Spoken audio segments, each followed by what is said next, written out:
Okay guys, I don't know where I was last time, but here we are. I need, our new harness finally came in, so let's go ahead and get this factory harness, the old one, out. We're gonna get the new one in, today we're gonna work on getting most of this intake manifold section put back together, and it's gonna go pretty quick. It's a little bit time consuming, but hopefully by the end of the day, we have the distributor stabbed, the valve cover removed for powder coating, and we'll have everything put together in short of putting the valve cover on and all the plug wires and stuff like that. We'll at least have the distributor put on and the alternator and everything else, and the new harness routed and connected. So we got quite a bit of work to do. So let's get to it.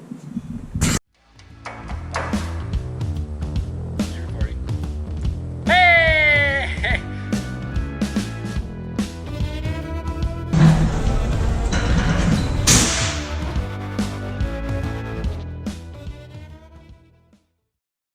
All right, so we have a brand new OEM. Let's see the OEM part number right there. Harness from Toyota. And man, this thing's just gorgeous. All new connectors, all new wires. So we know at least electrically we're not gonna have any issues.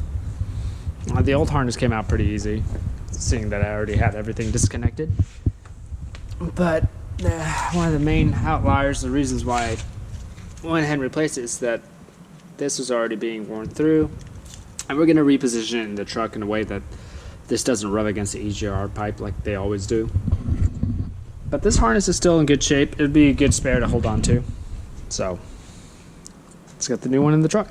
Okay, so we got a lot of little knickknacks we gotta change out, like this heater valve right here that sits on the firewall. So I got the new harness kind of laying in there right now. Started connecting it just a little bit, but it's sitting there in the firewall. I'm starting to clipping it in. As I'm building this, I need to go ahead and start cleaning up the heater hoses and stuff like that to the heater core, bleeding out the rear heater, and because we're going to bypass it. So just keep plugging away. I also got to put all the sensors back in the bottom of the cylinder head. Joey's a jerk. Always a jerk. He's been doing that. For every time he hears the GoPro or me talking, he just has to put some sort of noise in the background. So let's keep going. Okay, I'm getting ready to put the intake manifold. Before I did that, I went ahead and put on the starter, wired up the starter, bolted down put the bolt down bracket for the transmission lines, the cooler lines, and now I still got all these sensors to put on that go all underneath the lower intake manifold. Put the new pesky heater hose from Wits and yeah, and got also the harness bolted onto the firewall. It's looking pretty nice. So keep plugging away. All right, we got the lower plenum on. The whole harness is connected underneath, and I got the fuel rail on there with the fuel injectors. We had these fuel injectors flow matched and cleaned, and brought back quite a bit of performance. So they're pretty dirty. Other than that, I think that is a good stopping point for today. I'm gonna go ahead and switch it over to tomorrow, and we'll get the rest of the fuel lines hooked up. Got the fuel filter bolted on underneath the plenum. I got the rest of the fuel rails hooked up. It's past 6 o'clock, and the crush washers I like to use for the banjo bolts are not currently available for me, and I'm not just going to throw them on just to throw them on. So I'll see y'all tomorrow. Okay, now that the wiring harness and everything is all connected, I got the fuel rail on it with the injectors. I am going to work on the upper plenum. It's a little dirty. Some of these vacuum lines are pretty dry rotted and dilapidated, so I'm going to go ahead and take the whole evap system apart and EGR control valves apart. or off the manifold. We're going to clean the manifold. Right here, you can kind of see where the EGR shoots into the intake. That's starting to get pretty clogged. It's a common issue with these because there's a 90-degree turn as to where the EGR flow goes, and it gets clogged pretty bad. So we need to go ahead and get all this cleaned out, make sure we don't have any codes when we put it all back together, and then we can go ahead and put it back on the truck. Oh, also, if you ever have an EGR flow issue or a code on your 1FZ, there is on top of the intake manifold, this is the vacuum port that goes to the EGR valve. This port right here, let's see if I can get this out without, 1 second.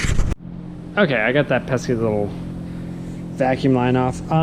So basically what happens is that carbon actually builds up, and you take a welding wire and you can or something equivalent, you can do a paper clip or something, you can straighten it all out, go through the vacuum port and make sure you can go all the way through. I know on this one it's probably fine because it didn't really have many codes when it came in, but you want to make sure you get all the way through. I've had to in the past actually get a very small drill bit, a very long one, and run it through there. That's how bad the carbon buildup gets. And that usually happens when, let me see if I can find it. I know it's somewhere over here. Sorry guys, give me 1 second. Yeah, right here.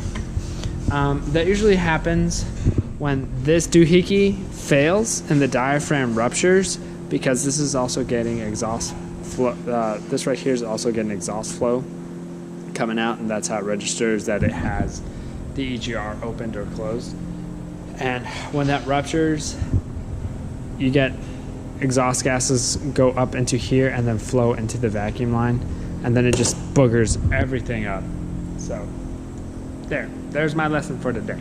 Pretty well. I went ahead and put all new hoses on it. The customer provided me with OEM vacuum hoses, which, not gonna lie, made me giggle like a little boy. But also went ahead and made a mess over here. Cleaned up the whole intake manifold so it looks all nice and shiny.